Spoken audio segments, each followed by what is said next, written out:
7h, 10h sur Radio Courtoisie, suivez la ligne droite. Bonjour Sophie Mageran. Bonjour Maude. Alors vous allez nous parler de ce voyage au Liban, mais d'abord vous revenez d'Oman. Oui, absolument. C'était bien Oman ? Ah oui, oui, c'était très très bien.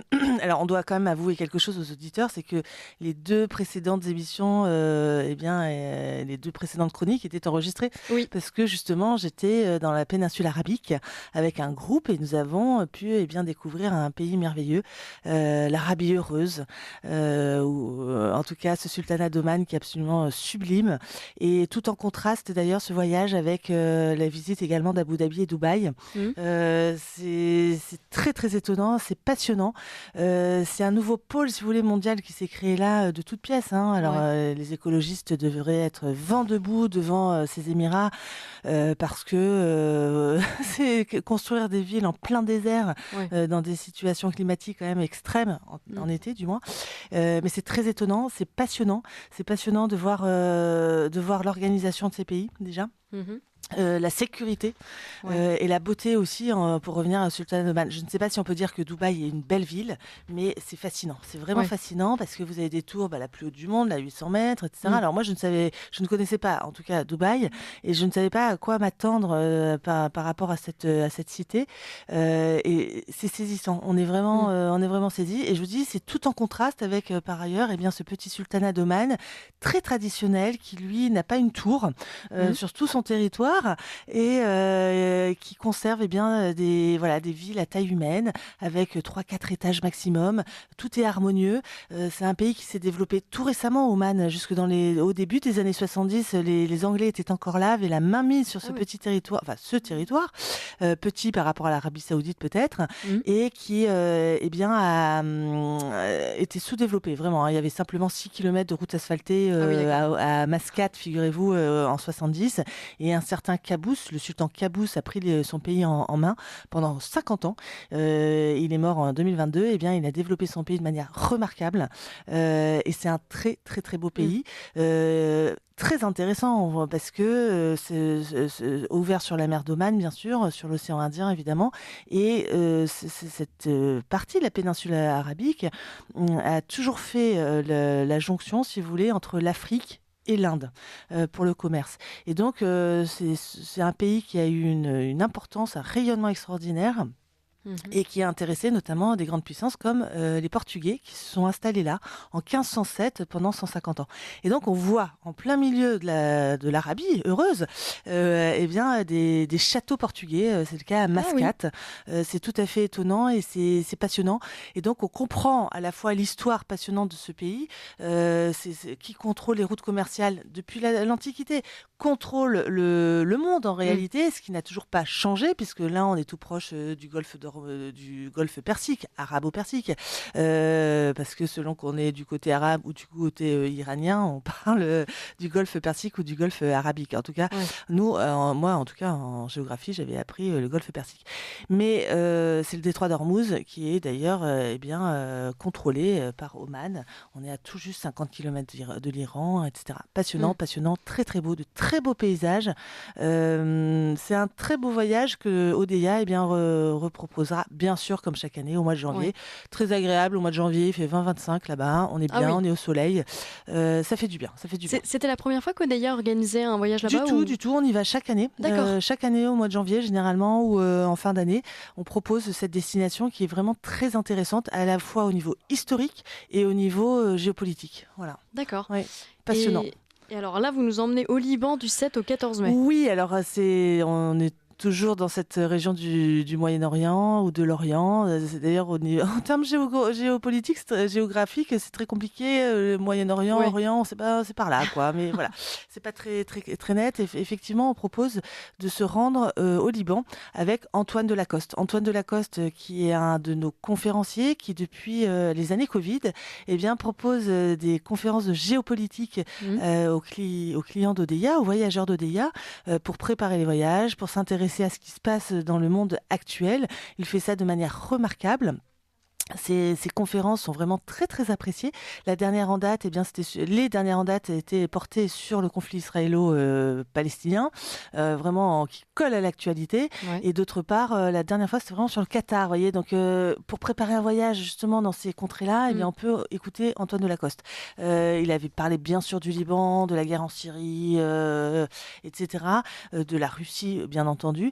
Et donc il est très très attaché au Liban. Et chez nous aussi, chez Zodéia, nous sommes très attachés au Liban, qui est un pays ami, qui est un pays meurtri, mais nous continuons à aller au Liban. Vous voyez, en octobre dernier, malgré le 7 octobre, nous avions des voyages organisés au Liban et nous avons pu les maintenir et on a eu raison, puisque vous voyez, il s'est rien passé au Liban, malgré l'enflammement de Gaza, mais très très intéressant, parce que en réalité, ce sont des voyages qui se passe bien. Le Liban a besoin de nous.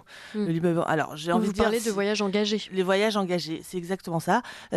Bien sûr, il y a des visites, il y a des rencontres, et puis il y a Antoine Delacoste qui va vraiment apporter un plus, une valeur ajoutée, et qui va nous faire comprendre les enjeux stratégiques du Liban, parce que on en est là. C'est un pays qui souffre, qui est multiconfessionnel, et donc on peut bien sûr... Il faut expliquer tout cela, sinon on ne comprend rien en allant au Liban. On ne peut pas simplement voir des monuments et puis repartir. Ça n'a aucun intérêt. Alors nous, on maintient ce voyage. Généralement, on les fait tous partir, parce que voilà, le Liban et la France ont des liens quand même particuliers depuis Saint-Louis. Par exemple, dans la vallée sainte de la Kadisha, que nous visiterons bien sûr, il y a le couvent Saint-Antoine qui conserve une crosse offerte par Saint-Louis à l'abbé au XIIIe siècle, qui dirigeait ce monastère. Et donc, c'est un très très beau voyage. On arrive bien sûr à Beyrouth, on visite donc Byblos, la partie nord avec la vallée de la Kadisha qui est vraiment extraordinaire, à Psharé, on s'arrête au Cèdre, bien sûr, on est au pied du mont Liban. Laban, ça veut dire blanc, c'est le mont Liban, c'est le mont Blanc en réalité local. Le mont Blanc parce qu'il y a de la neige, il y a des neiges éternelles. On est au bord de la Méditerranée, mais ça culmine à plus de 3000 mètres et il y a de la neige, bien sûr. Et puis on redescendra bien sûr par la vallée de la Beka, justement, qui est barrée par cette chaîne du Liban, qui est entourée côté est par une autre chaîne, la chaîne de l'Anti-Liban, qui sépare justement cette plaine de la Syrie. Alors certains doivent se dire, oulala, mais on est dans des régions quand même compliquées. Oui, ça a toujours été compliqué en fait. Mais on connaît bien le pays, on est très, très, très renseigné, on connaît beaucoup de monde sur place, on sait si on peut y aller, si on ne peut pas y aller, on a des... Vous êtes bien informé quand même. On est très très bien informé, et de toute façon, j'ai envie de dire, s'il fallait annuler un voyage ou rapatrier des voyageurs, on le ferait sans problème, bien sûr. Alors, si on continue, la plaine de la Beka, c'est merveilleux au printemps, parce que vous avez encore toutes ces chaînes de montagnes qui sont saupoudrées de blanc, et il y a ce site extraordinaire, le site de Baalbek, qui était consacré dans la très haute antiquité au culte de Baal, ce culte sémite dédié à Baal, et c'est tout à fait étonnant, parce que les Romains ont repris une construction à cet endroit-là, avec un temple gigantesque, avec des blocs de pierre qui sont parmi les plus gros taillés dans l'Antiquité, et dont on ne sait pas comment ils faisaient pour les transporter. Ce sont des tonnes et des tonnes de pierres en un seul tenant qui sont entreposées là, et qui sont toujours là. Évidemment, personne ne s'est amusé à les défaire. Mais c'est superbe, c'est à la fois aussi, c'est la puissance et le génie de Rome d'avoir créé ce syncrétisme de la religion. Ils se sont installés sur un temple dédié à un dieu phénicien, Baal, et ils ont créé même leur temple. Sans pour autant faire disparaître le culte ancien, en conservant d'ailleurs les grandes esplanades pour tourner autour de la divinité. On est en Orient, dans ces cultes phéniciens, comme dans la péninsule arabique. Dans le vieux fond arabe, qu'est-ce qu'on faisait ? On mettait une pierre aniconique sans visage. Autour qui représentait la divinité, mais sans visage, et autour de laquelle on tournait. Et donc dans les vieux fonds phéniciens et arabiques, et encore aujourd'hui à la Mecque, on tourne autour de la pierre noire. Et donc vous voyez que ça, ce sont des habitudes, des cultes qui remontent à la nuit des temps et qui sont pré-islamiques en réalité. D'accord.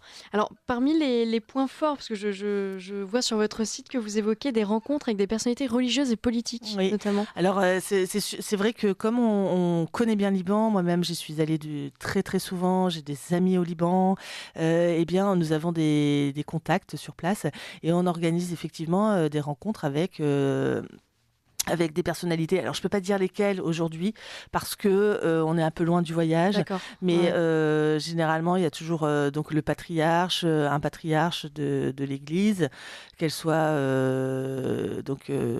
excusez-moi. Enfin bon, bref, un responsable religieux chrétien en tout cas. Voilà, des personnalités aussi, des fortes personnalités libanaises. Bon, je D'accord, ne les ai on plus en forcément en tête. On pourra en reparler précisément un peu plus avant, mais c'est sûr que c'est ce qui fait aussi la richesse du voyage, bien sûr. Alors, vous devinez la question que je vais vous poser ou pas? Oui. Qu'est-ce qu'on mange au Liban? Ah, on mange très bien. Alors, moi, mon premier souvenir au Liban, c'était en 96. Eh bien, on était allé en famille au Liban, retrouver des amis, et nous avions été accueillis par cette famille extraordinaire. Et j'ai ce souvenir, c'était le jour de Pâques, d'une table dressée avec des dizaines de plats dessus. Et donc, c'est la meza, ce que les Libanais appellent la meza, c'est-à-dire les mezzés, les fameux mezzés, qu'on connaît en France, mais on en connaît une infime partie. On connaît le taboulé, le houmous, et puis c'est tout, quoi. Enfin, grosso modo. Mais alors là, vous avez des plats, et c'est absolument délicieux. Et il faut se méfier, parce qu'une fois que ça dure un petit moment, les plats ont été entamés, on enlève tout et puis là, le repas commence en fait. Ah. Et voilà, et donc il y a les brochettes qui arrivent, le riz libanais aux amandes, etc. Tout est délicieux, bien sûr, tout est délicieux. Il y a une foule de plats en réalité, il n'y a pas que la cuisine que nous connaissons et c'est très fin. C'est vraiment très fin, c'est très bon. Il faut faut partir en faisant un petit régime avant, voilà. Et vous voyez, il y a plein alors leurs gâteaux, leurs pâtisseries sont délicieuses aussi. Délicieuse. C'est assez riche, mais c'est vraiment très très bon. Qu'est-ce qui vous a marqué le plus, vous, lorsque vous êtes allé au Liban? Qu'est-ce que vous retenez vraiment un monument, un moment, quelque chose alors moi, ce qui m'a le plus marqué, ce sont les Libanais en fait, qui ont cette résilience, comme on dit aujourd'hui, cette résistance en tout cas, qui sont un peuple vraiment extraordinaire, qui souffre. Qui souffrent, il y a toujours quelque chose, même si la paix est revenue depuis début des années 90, eh bien, ils ne cessent finalement de retomber, d'aller de crise en crise politique, mais ils sont là, ils continuent, ils sont travailleurs, extrêmement intelligents et surtout très, très, entretenant des liens familiaux très étroits. Et ça, moi, c'est ce qui me marque encore aujourd'hui, c'est la famille qui prime. On ne laisse pas tomber ses parents. La sécurité sociale de personnes âgées, ce sont ses enfants. Et tout le monde s'occupe des anciens, des personnes âgées. C'est un devoir filial et c'est très, très beau à voir. Alors, j'imagine que vous êtes en contact pas mal avec l'Église au Liban. Quelle est la situation là, peut-être des chrétiens libanais? Je ne sais pas si vous avez... Alors malheureusement pour les chrétiens libanais, la plupart, ou tous ceux qui peuvent, partent.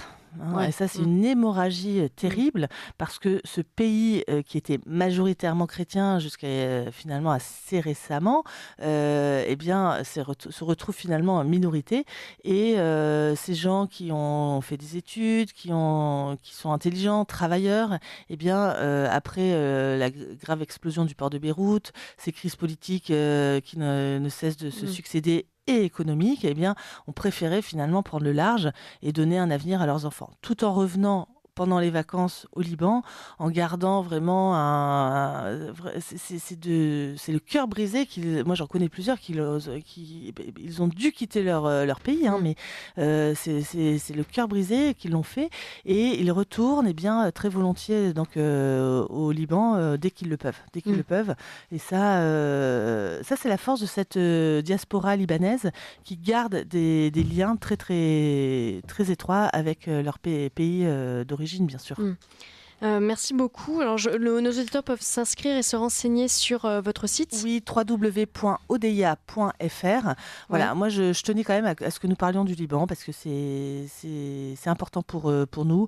C'est un pays que nous aimons et que nous voulons faire découvrir. Voilà. Merci beaucoup, Sophie Majran. À la semaine prochaine.